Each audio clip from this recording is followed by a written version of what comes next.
Hai, udah lama banget kita nggak ngobrol-ngobrol lagi. Dan hari ini aku mau ngobrol soal insecure. Jadi ada banyak kan yang curhat gitu, Mbak, aku tuh nggak nyaman sama diri sendiri atau insecure sama diri sendiri. Jadi insecure itu kan perasaan merasa nggak nyaman sama diri sendiri. Ada juga yang bilang bahwa Mbak, aku punya temen, dia punya rasa insecure yang tinggi banget. Udah aku kasih motivasi, kamu tuh pasti bisa, kamu gak seburuk itu, kamu gak sejelek itu. Tapi dia tetap insecure sama dirinya sendiri, sampai aku rasanya males gitu ya nemenin dia. Nah, sebetulnya kenapa sih kita sebagai perempuan itu gampang banget insecure, dan gimana cara kita mengatasi rasa insecure itu? Nah, kalau ngomongin insecure, sebetulnya semua manusia, mau itu perempuan, laki, itu ngalamin gitu ya. Mau kamu di usia berapa sih, dulu zaman udah merasa bisa insecure kayaknya zaman SMP, SMA gitu ya. Atau di fase-fase usia lain gitu, sampai kamu udah jadi mahasiswa, kemudian mungkin kamu di fase quarter life crisis gitu di 25 tahun, 30 tahun, 40 tahun, kayaknya semua manusia itu pasti punya rasa insecure-nya masing-masing di tiap-tiap fase kehidupan dia. Nah, tapi kenapa jadi perempuan itu kayaknya lebih berpotensi buat insecure? Kalau aku sendiri, misalnya kalau di kasus aku ya, aku ngerasain dulu kenapa sih aku insecure. Itu karena di masa-masa remaja, masa usia SMP gitulah, belasan tahun awal gitu, aku mulai bisa membandingkan diriku dengan sosok perempuan lainnya yang ada di televisi. Misalnya, bagaimana sih perempuan itu dipotret dalam iklan, tentu saja iklan produk kecantikan gitu. Atau misalnya bagaimana perempuan itu dipotret dalam film televisi. Nah, kalau misalnya dulu aku ngelihat iklan, kita tahu sendiri bahwa standar kecantikan masyarakat atau beauty standard itu yang sesuai dengan iklan sabun, yang sesuai dengan iklan body lotion, itu selalu mengatakan kepada kita bahwa cantik itu putih, cantik itu tinggi, cantik itu hidungnya tegak lurus, cantik itu rambutnya hitam lurus, dan segala macam standar kecantikan lainnya yang menurut produk kecantikan itu. Walaupun sekarang produk kecantikan itu semakin bergeser ya, standar kecantikannya nggak seperti dulu lagi. Ada banyak produk kecantikan yang mulai beriklan dengan cara yang lebih baik. Kemudian bagaimana perempuan itu digambarkan sebagai tokoh yang ada di film televisi. Sama juga gitu, bahwa yang dipilih sebagai tokoh protagonis atau perempuan yang laku gitu ya buat dijadiin pacar atau dijadikan tokoh utama dalam film televisi itu selalu perempuan yang cantik. Atau nggak ada gitu, maksudnya perempuan yang jelek sebaliknya gitu ya, perempuan yang jelek sesuai standar tadi, yang berkebalikan dari beauty standard, itu selalu aja dibully gitu, dikatain bahwa oh kamu jelek, atau misalnya ya dia selalu jadi tokoh figuran yang perannya nggak penting, atau lebih miris lagi biasanya dia dibully kayak kalau dia lewat itu misalnya sengaja teman-temannya masang kaki ngalang-ngalangin sampai dia jatuh kayak gitu. Jadi aku waktu SMP itu merasa bahwa oh penting jadi orang yang cakep di dunia ini, bahwa kalau kamu nggak cakep sesuai dengan standar kecantikan televisi, itu artinya posisi kamu adalah subjek yang tidak terlalu penting, itu artinya posisi kamu itu marginal, terpinggirkan, kamu kayaknya nggak bisa jadi sesuatu kalau kamu nggak cakep gitu. Nah, apakah setelah aku belajar dengan lebih baik tentang semua itu gitu ya, walaupun aku bisa berprestasi dan sebagainya, itu membuat aku tidak insecure? ternyata tidak gitu. Jadi bahkan sampai beberapa tahun lalu kalau ngomongin Instagram aja, aku tuh masih merasa bahwa Instagram itu adalah sosial media buat orang-orang yang pertama dia harus cakep, kedua dia harus kaya. Sama juga kayak bagaimana aku mempersepsi perempuan-perempuan yang ada di iklan dan perempuan-perempuan yang ada di film televisi gitu. Kenapa aku insecure kayak gitu di awal-awal main Instagram? Ya karena kita tahu sendiri kan, kayak kita selalu jarang banget gak sih ngelihat ada orang susah di Instagram. Jadi aku mikirnya kalau kamu cakep, kamu tuh pasti banyak followernya, dilihat orang gitu, dan akan lebih dihargai sama orang juga di media sosial. Kalau misalnya kamu kaya, di sisi lain kamu akan bisa makan di banyak tempat, kamu akan bisa piknik di banyak tempat untuk berganti-ganti tujuan, dan itu akan bikin fit kamu oke. Tapi ternyata rumusnya nggak selalu begitu gitu. Dari kira-kira baru setahun lebih, belum ada 2 tahun sih, aku menyadari bahwa kita bisa menjadi konten kreator yang walaupun kamu nggak punya standar dua-dua itu ya, walaupun kamu nggak cakep atau kamu nggak kaya. Jadi lihat deh diri aku gitu ya, aku jauh sekali dari standar kecantikan masyarakat gitu. Bahkan ketika aku live IG, aku tuh sering dibully, ketawa dong mbak, liatin giginya gitu. Beneran aku dibully pas live IG, dan dia ngetik di komentar live itu sehingga followerku itu bisa baca itu gitu. Karena aku tahu bahwa gigiku kan nggak rapi, dan waktu itu aku bales ke dia, aku sengaja posting satu feed IG yang bilang bahwa aku sadar betul bahwa gigiku ini nggak rapi, tetapi gigiku yang nggak rapi ini sudah bersamaku, sudah menemaniku 25 tahun lebih gitu. 28 tahun aku sekarang, dan dia di masa lalu memang membuatku insecure, membuatku nggak nyaman sama diriku sendiri. Jadi dulu zaman SMP, SMA, aku sebetulnya punya prestasi di bidang public speaking itu lumayan bagus. Aku selalu mewakili sekolahku lomba pidato bahasa Inggris dan juga lomba storytelling.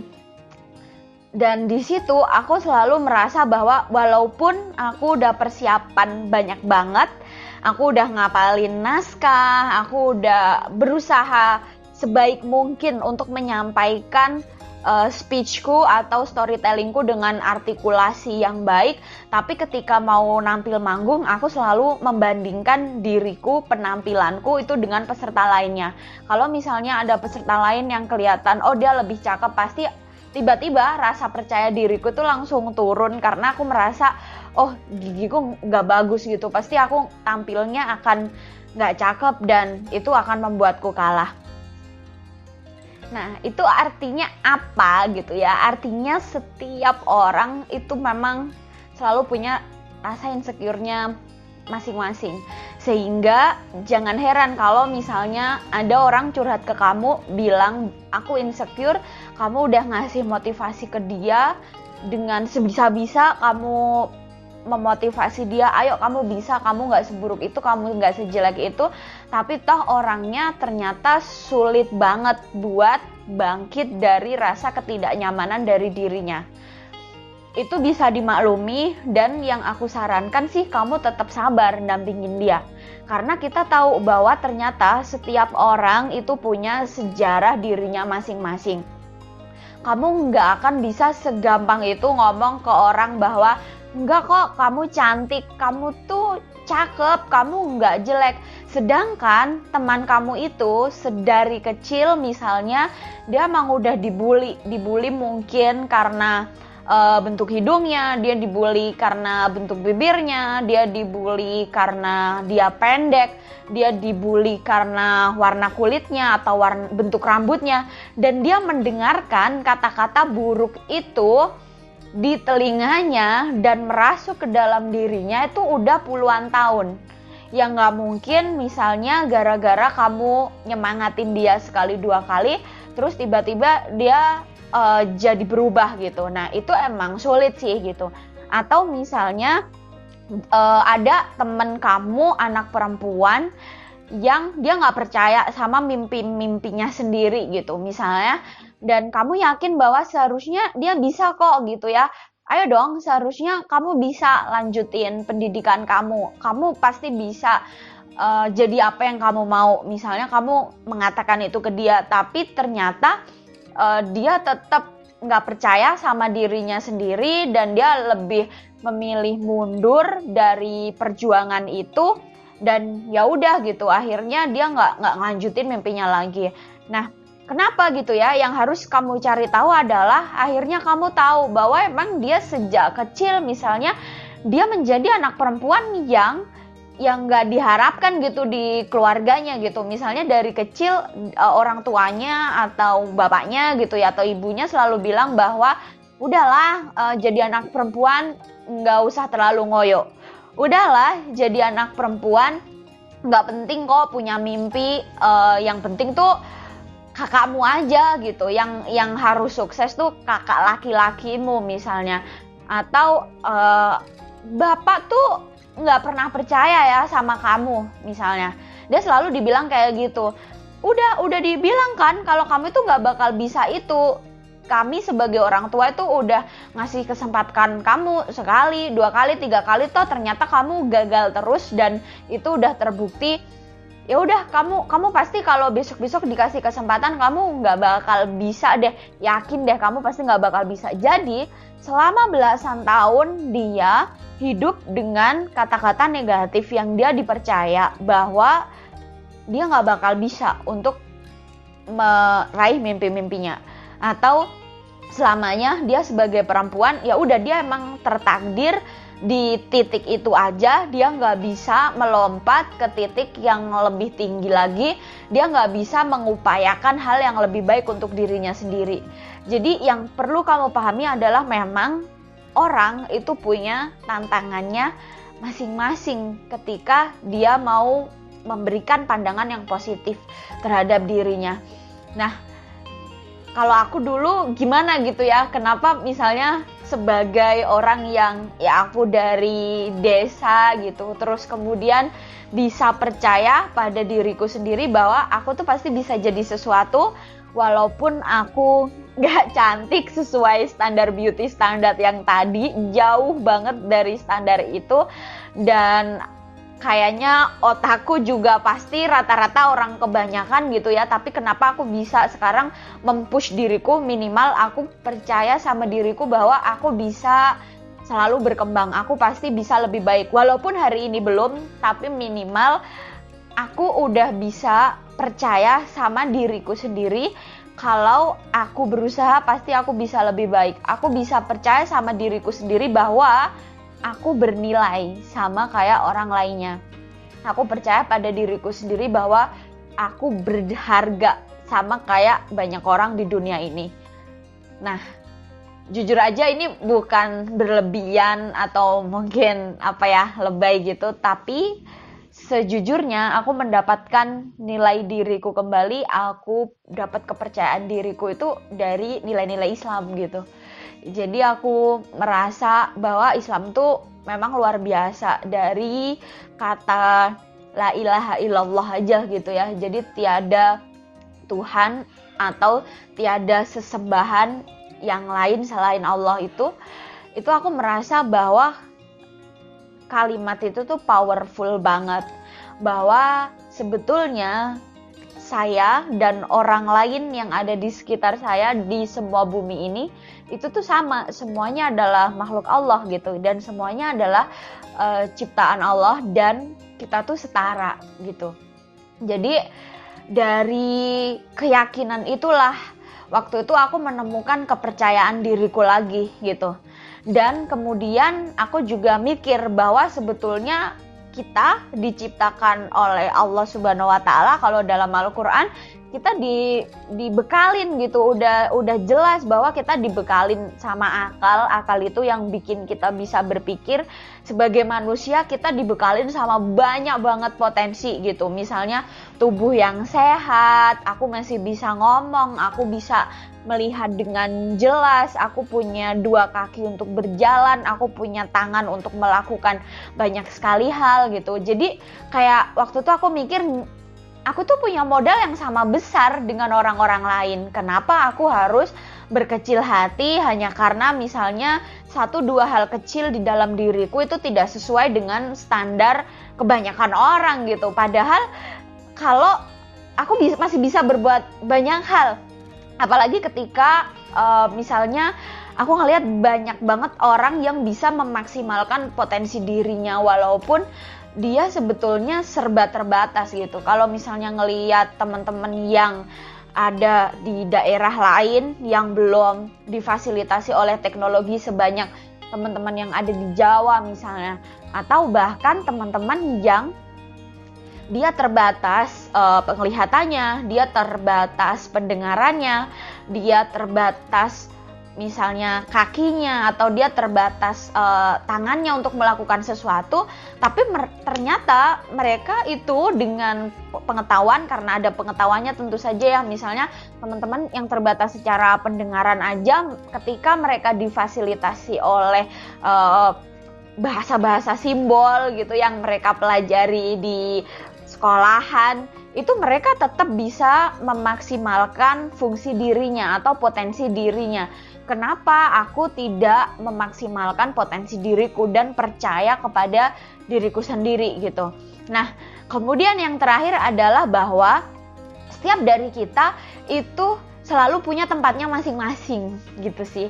Jadi kalau misalnya tadi ada orang yang dia tinggi, dia matanya sesuai standar kecantikan model, hidungnya sesuai standar kecantikan model misalnya kayak gitu ya.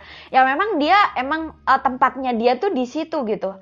Jadi dia memang ada industri hiburan atau industri fashion yang itu memang mencari kelebihan-kelebihan yang ada pada teman-teman kita yang itu gitu. Bukan berarti mereka juga maksudnya kita juga memandang mereka remeh, enggak gitu, karena itu adalah juga potensi mereka. Walaupun sekarang industri hiburan dan juga industri fashion juga semakin inklusif ya. Jadi kayak kita ngelihat bahwa ada banyak brand fashion juga yang mulai menyesuaikan diri dengan orang tuh ukurannya macam-macam loh, nggak cuma S atau M atau ini doang, tapi ada juga yang mereka bikin ada yang bikin big size dan sebagainya gitu. Jadi semakin lama industri juga semakin menyesuaikan. Terus aku juga ngelihat ada banyak brand shampoo atau sabun yang mulai ketika bikin iklan itu menampilkan bahwa perempuan itu banyak loh jenis rambutnya gitu ya, ada yang bergelombang, ada yang keriting, ada yang pendek gitu kan. Selama ini kalau iklan sampo tuh selalu rambutnya tuh pasti harus panjang gitu kan. Nah ada juga perempuan-perempuan yang suka rambut pendek misalnya, dan ada juga perempuan-perempuan yang disabilitas yang dia juga punya banyak mimpi kayak gitu. Jadi standar-standar itu tuh pun terus bergeser. Nah kamu juga kayak gitu, kamu punya potensi di tempatmu sendiri. Mungkin kamu lidahmu itu sangat sensitif terhadap rasa, sehingga potensimu adalah memasak. Kamu kalau bikin makanan, baik itu yang masakan Jawa ataupun yang kue-kuean, masakan kamu selalu enak. Mungkin potensi kamu kamu orangnya punya rasa kasih sayang yang lebih gitu ya, sehingga kamu itu kerjanya itu di bidang untuk mengelola sesama manusia. Jadi sosmed strategis misalnya, ngelihat pasar. Kemudian kamu juga bisa jadi guru karena jiwa pendidik kamu ternyata lebih dari yang lain. Kamu lebih sabar ketika berurusan sama anak-anak atau sama orang tuanya anak-anak misalnya. Atau ya kamu punya potensi yang lain gitu, ternyata kamu lebih cekatan ketika di lapangan gitu ya. Misalnya kalau kamu jadi jurnalis atau kamu jadi periset, peneliti lapangan, itu kan memang butuh orang-orang yang ibaratnya nggak takut kotor gitu. Jadi yang gerakannya tuh lincah dan cekatan. Jadi memang setiap orang itu punya tempatnya masing-masing, dengan syarat ketika kamu bisa menemukan potensi kamu yang sebetulnya itu apa, dan kamu mempelajari banyak hal untuk memaksimalkan potensi itu, dan disitulah sebetulnya nanti potensi kamu tuh bisa jadi sesuatu gitu. Jadi kalau akhirnya aku menyadari bahwa aku bisa menulis gitu ya. Kamu harus percaya diri, kamu bisanya ngapain itu emang harus kamu percayai gitu. Dalam satu fase di dalam hidupku, aku percaya diri bahwa aku bisa menulis, aku berbakat untuk menyampaikan pesan dalam bentuk tulisan. Aku juga menyadari bahwa seharusnya aku bisa bicara, tapi selama ini aku pun masih belajar nih, berlatih nih ngomong depan kamera kayak gini gitu ya, yang belum sebagus orang lainnya, tapi aku terus berlatih walaupun tergagap-gagap kayak gini gitu ya, dan masih terus mencoba memaksimalkan bahwa kamu harus percaya diri gitu, dan orang akan mendengarkan apa yang kamu bicarakan, bukan ngelihat kamu akan gimana kayak gitu. Dan walaupun dalam perjalanan kayak masih dibully orang, kemudian masih suka insecure juga gitu. Nah, yang perlu disadari adalah rasa insecure itu manusiawi banget. Seperti yang aku bilang sedari awal, bahkan semua orang kayaknya di sekitar kamu, gak cuma kamu doang, orang-orang tuh semua punya rasa insecure. Di usia 30 sampai usia 70 tahun kayaknya orang-orang juga masih ngerasa insecure. Poinnya adalah kamu nggak membiarkan rasa insecure itu mengontrol diri kamu gitu. Kamu sadar bahwa kamu insecure dan kamu menerima bahwa kamu lagi nggak nyaman sama dirimu sendiri. Tapi pada akhirnya kamu berkewajiban untuk menempatkan kesadaran kamu di atas rasa insecure-mu, sehingga insecure itu tetap terkendali dan nggak bikin kamu melakukan hal-hal yang nggak masuk akal gitu. Kayaknya gitu dulu. Sampai jumpa di topik lainnya setelah ini. Kalau teman-teman ada masukan kita harus ngobrolin apa, seperti biasa ketik aja di kolom komentar. Jangan lupa perempuan dukung sesama perempuan. Terima kasih.